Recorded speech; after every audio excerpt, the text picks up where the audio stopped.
these policemen are the suspects at sila po na-inquest na. Ang pinagtataka ko, bakit naka-uniforme pa rin sila, hindi po sila naka-uniforme pampreso. Kasi na akin pong na-observe, pag may mga suspect dito na pinapatawag natin, nakapang-uniformeng suspect sila. So, these gentlemen here, I wouldn't even call them gentlemen now, these people here, it seems to me that they're being given preferential treatment just because they're men in uniform, bibigyan natin sila ng magandang treatment. Dapat ito naka-uniforme pampreso. Na nananahimik at naghahanda ng panghanap buhay, itinuring na agad na kahina-hinala at pinaulanan ng bala. 6 Comsec, settle down.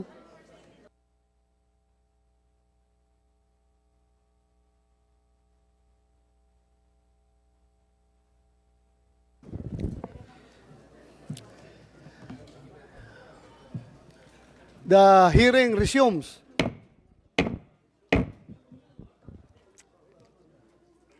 We now proceed with the second part of our hearing on the proposed Senate Resolution number 736, filed by our minority floor leader, Senator Coco Pimentel III, and the privileged speech of Senator Rafi Tolfo regarding the death of Gerhard Jimboy Baltasar last August 2, 2023.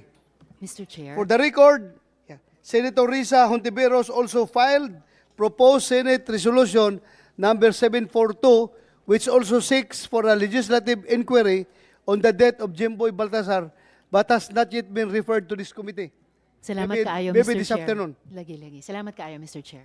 Thank you, Senator Risa Hontiveros. I would like to request the Committee Secretary, Lawrence Asierto, to recognize the guests and resource persons present for our investigation in aid of legislation on the death of Jimboy Baltasar and thereafter administer the oath. Comsec, take charge. Thank you, sir. We would like to recognize the following guests. From the Department of Justice, we have Attorney Oliva La Rosa Torrevillas. She is the Deputy State Prosecutor. Afternoon, ma'am. Again. From the Philippine National Police, I'll be mentioning the name of the officers, but not necessarily in the order of seniority. As per listing pa po ito. We have Police Captain Mark Joseph Carpio, Team Leader. Yes, sir. Thank you, sir. We have Police Captain Luisito de la Cruz, Assistant Team Leader. Present, sir.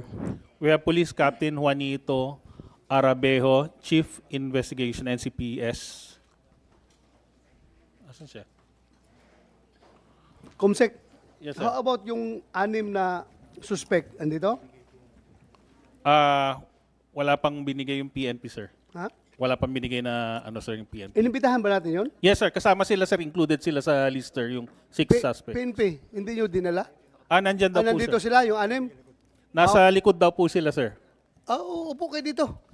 Dito yung 6. Yung suspect. Open dito. Can we have the names of the 6 suspects from the PNP? Pakuha na lang. Ito na. Okay.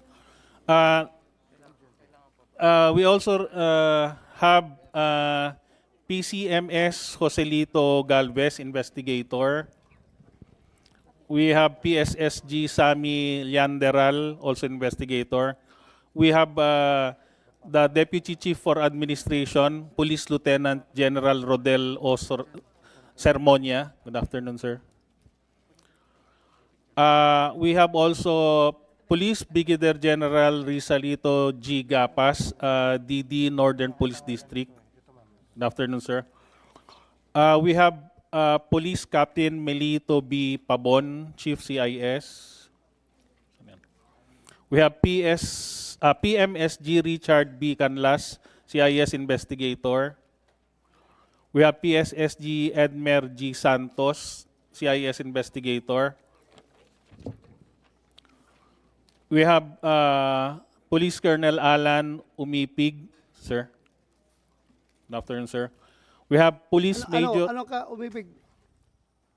Ako yung dating chief of police ng Nabutas dati, Your Honor. Nirelieve ka? Yes, sir. Sinong pumalit sa'yo? Si Police Colonel Sumingwa, sir. Saan siya? Upo ka dito. Upo ka. Doon. Sige, continue, Kumsek. Thank you, sir. We have Police Major General Eric Noble, DIDM. Afternoon, sir. We also have Police Colonel, COP. We have the 6 personnel, sir, PNP personnel, namely Police PEMS Roberto Balais Jr., PSSG Jerry Maliban, PSSG Antonio Bugayong Jr., PSSG Nico Pines Esquilo, PCPL Edmark Jake Blanco, and Patrolman Benedict Mangada. We also have Attorney Alberto A. Bernardo from the Vice Chairperson and Executive Officer of the National Police Commission, sir.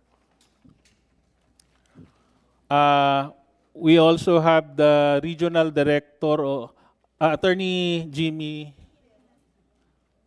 from CH. Wala na pala, sorry. We have Attorney Jasmine Navarro Regino, Director for Protection Cluster, CHR. Good afternoon, Mr. Chair. Good afternoon, Your Honors. We have Mr. Benjamin Banatao, Senior Investigator 3, CHR. Wala na. Okay. Attorney Romel Tinga. Good afternoon, sir. For the information of the body, sir, we have also invited the family and friends of Mr. Jemboy Baltasar. It has been received by one of the family members, but up to this point, sir, they haven't appeared here in the Senate, sir. Thank you, sir. Can we request all the new guests who have not yet not been administered their oath to please stand and raise their right hand for the administration of the oath?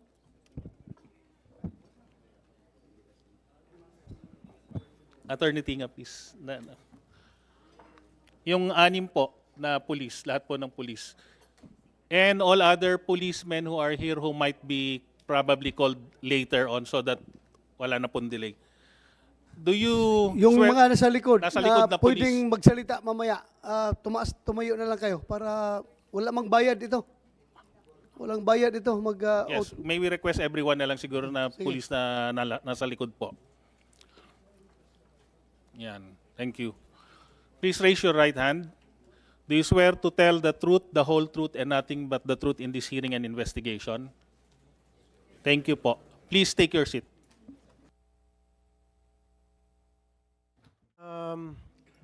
These policemen are the suspects at sila po na-inquest na. Ang pinagtataka ko, bakit naka-uniforme pa rin sila, hindi po sila naka-uniforme pampreso. Kasi na akin pong na-observe, pag may mga suspect dito na pinapatawag natin, nakapang-uniforming suspect sila. So, these gentlemen here, I wouldn't even call them gentlemen now, these people here, it seems to me that they're being given preferential treatment just because they're men in uniform, bibigyan natin sila ng magandang treatment. Dapat ito naka-uniforme pa sa Coast Guard, di ba? Yung may lumubog na barko. Yung kapitan ng bangka, lumubog na bangka. Yung kapitan ng bangka, naka-uniforme ng pampreso. Samantalang equally, yung suspect din sa panig ng Coast Guard, na kinasuhan din, naka-uniforme pang Coast Guard. Dito nakikita natin hindi pantay ang batas. Dapat to pinag-uniforme ng preso. What is the practice of the PNP? Ano nakalagay sa protocol ng PNP pagdating dito? Are they already dismissed from the service? Not yet. That's it, sir. Not yet. So, but they are already charged. Naka-inquest ito sila ngayon. Yes, sir. Saan sila nakakulong? Sir, the status of the case, the prosecutor is here with us, sir. Good afternoon. Yes, sir. ma'am. Yes, sir. Mr. Chair, the 6 police officers were charged for reckless imprudence resulting to homicide. They were inquested on August 3. And the resolution of the inquest prosecutor, Mr. Chair, is that the case is considered for further investigation. Hence, the 6 police officers were released from custody. Considering, Mr. Chair, that the charge is reckless imprudence, it is and considering the release order issued by the inquest prosecutor, they are not in the custody of the law, Mr. Chair. Clear. So, Okay na. yes, go ahead, Senator Tulfo. Okay na. At least na-release pala sila. So, tama lang pala na hindi sila naka-uniforme. Akala ko kasi hanggang ngayon naka-detain pa rin sila at hindi sila nakapagpiyansa. Dapat lang naka-uniforme yung pulis sila. Naka-uniforme yung preso since sila po ay nakapag-bail o release for further investigation. Release for further investigation. Then okay lang pala silang wala pa naka-uniforme. pong naka-file sa court. Okay na po ako doon. Okay, thank you. Mr. Thank Chair. you for that understanding. Thank you, Thank you. Attorney Torrevillas, ma'am. Thank you, ma'am. Well, yeah. I will just have to deliver my opening statement, then I will give the floor to our colleagues to deliver their own opening statement.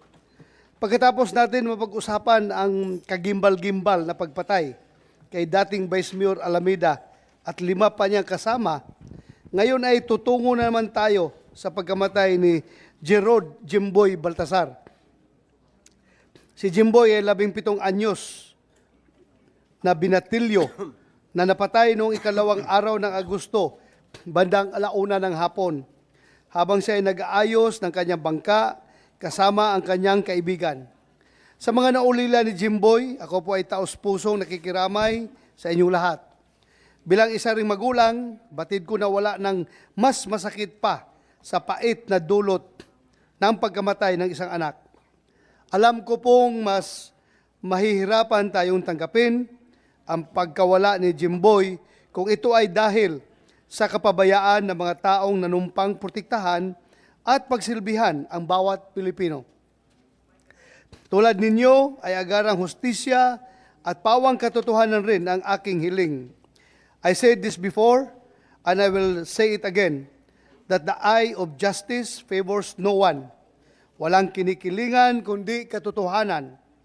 And though we cannot bring innocent life that was lost, as your chairman of the Public Order and Dangerous Drugs, and as members of your Senate, we hope to be instrumental in aiding the proper authorities in resolving this case and somehow give comfort to the grieving loved ones of the victim.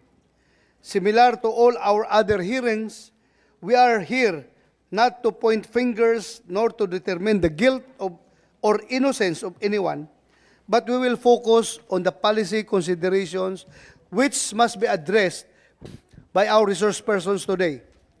First, whether there has been a breach on the rules of engagement by members of the Nabutas Police Station.